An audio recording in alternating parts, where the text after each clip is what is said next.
Hey guys, it's your girl Key, and I'm back with another video, and today we're going to be talking about Monday Night Raw.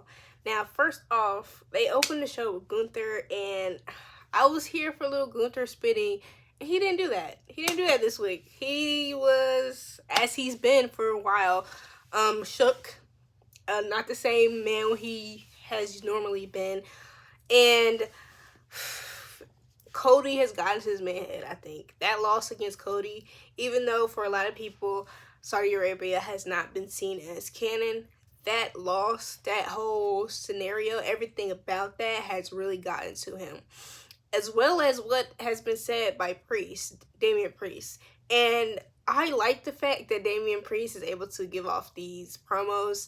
And I've been enjoying seeing Damian Priest actually talk down on Gunther, but at the same time, it feels off. Like, I feel bad for Gunther. And to me, I think we're going to see this as in, we see the type of man Gunther is, how he's going to push through it. And I think a lot of people are going to connect to him a bit more because of that. He's going to be able to seem more human. And for a lot of people, he hasn't done that.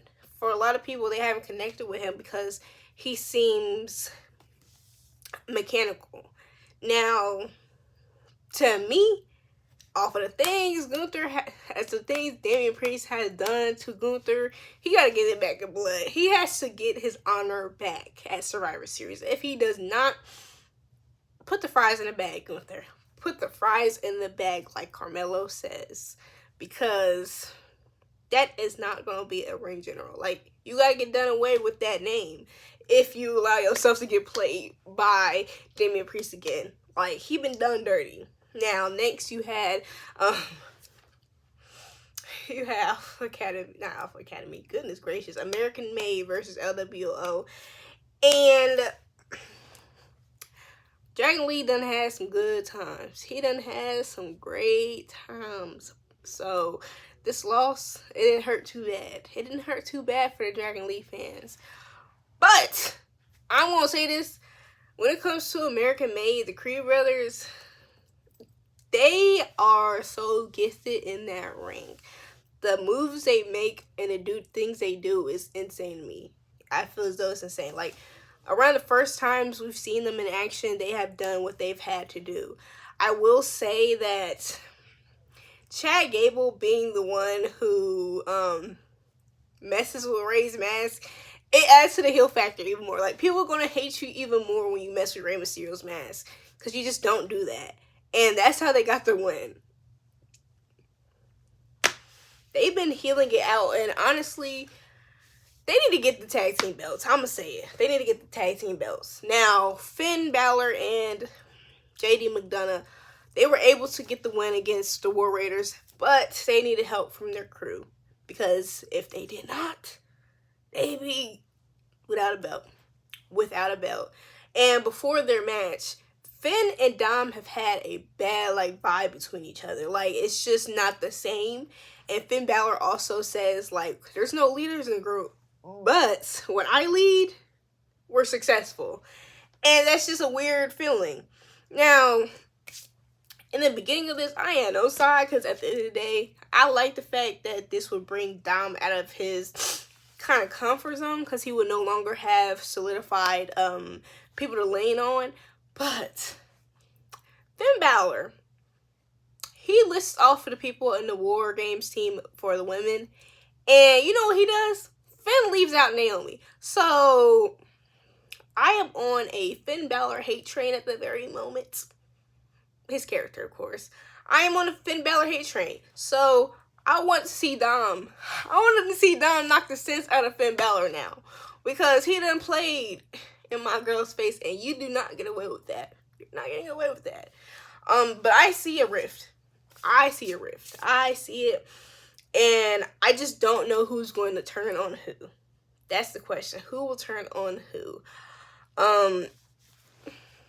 They had a moment with R-Truth trying to find asylum from Butch. And I will not lie. I think that's a sign that there's going to be a change sooner rather than later. Because when R-Truth came around, that's when the rift started happening. That's when the rift started happening. I love my man Truth, though. That's no hate to Truth, because I love him. I just think that the War Raiders, they might get themselves a rematch. And if they don't get a rematch, I need to see the Creed brothers get those belts from Finn and Jaden McDonough. Now, me, I already had a feeling that I already had a feeling that the women were gonna have Bayley as the the fifth member from Jade, but and that Naomi would push for Bayley. But there's been some fans that think that Naomi is the one who done Jade in. And there's even a time, because Naomi in the whole thing with Raw, she says, "How's Jade doing? We need to think of a fifth member." And although she does cut to that, I think it's obvious that Jade's gonna be fine. We're gonna be in the hospital if we don't have a fifth member, okay? And I think that's where the head's at, and the fact that Jade herself would have wanted them to have a fifth member, that is a real thing. So I do not think that Naomi did Jade in. I honestly have no idea who did it, but the looks of her injuries, it just seems like a two-person job. It seems like a two-person job, and that really does something to me, because I really wanted it to be Bayley. I wanted it to be Bayley so bad. I just did, because I just felt like that would bring the rift between Bayley and Naomi. And although Naomi and Bayley make a good pair, them being separate from each other would bring Naomi's growth. It just would. It would bring more growth for Naomi. Now, I saw the match with Braun Breaker and Ludwig Kaiser, and although I was feeling bad for Ludwig a little bit of it, they would have pulled a great one. They would have pulled a great full match, because the run that Braun Breaker had and Kaiser moving out the way was insane. Like, that was a insane move, but also it showed the fact that Kaiser has those reflexes. So the same type of moves that you could do ain't gonna work all the time. You ain't gonna connect it with him all the time. And for the Survivor Series, they are gonna have a triple threat with those two, along with Sheamus.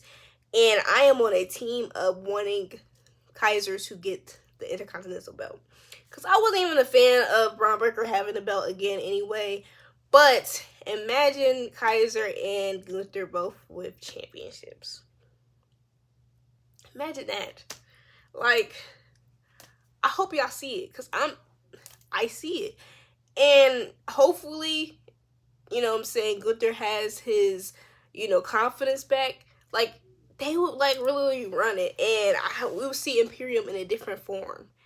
And speaking of IC championships, the women it's been announced the women's have a Intercontinental Championship that has been, to me, a long time coming. The women are so stacked, they deserve mid-card titles. Now, I will say that the Raw women's division need a little bit more work and tweaking, just because it's not as good. It's not as stacked as SmackDown is. And when it comes to the people I think, or I want to be the holders of this Intercontinental belt, I would say Natalya and Zelina Vega. Now, I say Natalya because it's Natalya. Yeah, I just feel like the boat for some, But also Zelina Vega, just because she was a Queen of the Ring, and that was when the Queen of the Rings did not get King and Queen of the Ring didn't get a chance to go to and get a championship. But also because Zelina had been putting on some great matches, and you see that as she was Liv's only competitor while she's had the belt, other than Rhea. And also, whenever she's in the ring with, PFC and all those people, she has really been improving and working hard. And also, her fan base is with her, push Zelina. I just feel as though that's going to be, close to how people are feeling about Chelsea Green. Not all the way, of course, I understand that. But she has a big, a good size following, because they've been saying push Zelina Vega for a very long time.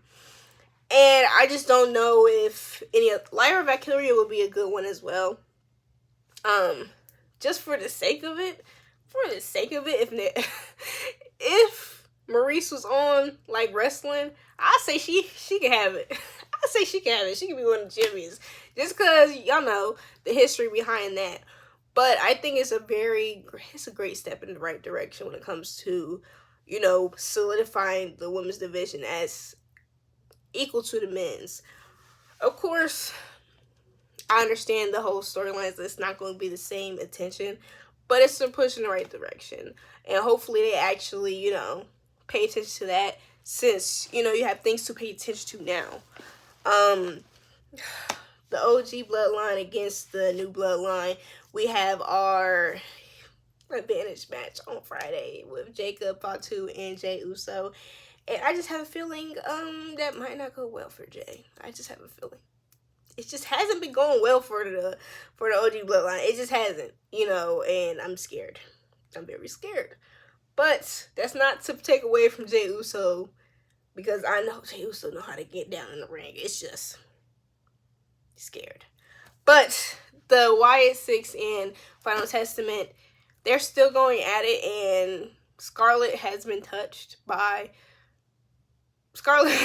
affected by that conflict between the two, and it said on the wall, everybody has something to lose. So I really am surprised that they didn't get a match for Survivor Series, because of the fact that, you know, we haven't seen the Wyatt Six be in a conflict with another group to a point where it kind of seems like this can go either way. We haven't seen that. We haven't seen as much, you know, energy put into both sides of conflict with the Wyatt Six, because this is their second person. So I ain't gonna lie. They could have put it in there, but I'm fine that they didn't. You know, they can have that for Saturday night main event. And I'm just intrigued because we get to see Karrion Kross actually get some attention. Now, this is going to make me almost cry. The New Day, they went against Alpha Academy, and I'm just, their win-lose record is just getting embarrassing. It's getting embarrassing. And I'm very upset about their win-lose record. But especially because they lost against Alpha Academy. That's neither here nor there. I saw those two walking out with the Goku and the Goku Black fits, and I knew what was going down. I knew immediately what was going down, and I knew it was not going to be good. And my suspicions were correct. Because we go into the match, and Xavier with this complex, he has an inferiority complex. And he did not want Kofi Kingston to go first. And that caused their loss. Now, going to the ring, going to the back, they get into an argument. And for some reason, Xavier Woods thinks it's okay to pull up the fact that Kofi lost his belt against Brock Lesnar in 6 seconds. If that was my boy, I wouldn't say that. Like, we have never addressed it for real. And here you are addressing it. That right there just made me think, okay, it's fighting words. So everything Kofi Kingston said after that was justified. Because he said that I already had a Hall of Fame career before the New Day. And I'm going to say this right now. Kofi Kingston had a Hall of Fame career before the New Day. Honestly, we would have saw that more in action if not for the events that happened between him. Like, he would have really had, y'all would have really seen for real what he meant by that, where it could have been undeniable. And I honestly think it's still undeniable, but I understand that for some, there's room for, I don't think so. But that right there hurt. Considering we're going to have a New Day celebration for 10 years, it hurts. It hurt. Like, they literally got cool again before that match just to get uncool to a different level. I hope we can see E, and E helps them get back together or do something. Or, like, be cool. Like, be cool. You know, y'all can go your separate ways, but be cool. And the main event was the advantage match between Nia Jax and Bianca Belair. And first off, I'm going to say this. Nia Jax has had the best TV matches of any of the champions at the moment. Yeah. I was going to say the tag teams are close, but I'm going to say main champions. They have had the best, she has had the best matches point blank, period. And I think Nia she deserves a little bit more respect when it comes to that front, because a lot of the people thought that would be the opposite. A lot of people didn't believe in Nia Jax's title run, but it has been great. It has been great. And coming off of Bayley's, where I ain't gonna say it was terrible, but it wasn't the best. Coming off of Bayley's, it just was something that was missed. And I've enjoyed her matches on TV. And honestly, Nia has been doing her thing. Nia has been doing her thing, and she deserves her props. But, like, it was close to that. It was close to the match on Friday that we got with Naomi and Nia. But, you know, Naomi always gonna get a 10 out of anybody that knows what they doing. But Bianca and Nia, they had a match where it kind of seemed equal, and I honestly thought that Nia was going to win, and she was probably going to win if not for Bayley, who came out and helped out Bianca Belair, which that has kind of made it to where they're on friendlier terms. It's friendlier terms. We see them both kind of smile. Bianca was like, okay, maybe I can trust you enough for this War Games. And they are getting the advantage. Now, hopefully they win. Because, you know, if you get, like, for a lot of people, if they get the advantage, that might mean they lose. That hasn't been the case for Bianca. But at the same time, there's always room for rifts. You know, there's always room for something unexpected to occur. I just don't want them to lose. I do not want Team Liv Morgan to win at all. At all. Because that just gives another thing for Liv Morgan. And character-wise, of course, I'm talking character-wise, she don't need that. She don't. Honestly, let Team Bianca win. Please let them win. But those are my Raw Talk takes. And let me know how you guys felt about Raw. Let me know how you guys are feeling towards War Games. You guys are getting that War Games pick video soon. I do not know. I don't know how I'm going to do Saturday. I'm pretty sure I'm going to just do the SmackDown one a little bit earlier than usual, just so you guys can see it. And hope you guys like this video. Please like, comment, share, and subscribe, and turn on your post notifications. See you guys later. Bye.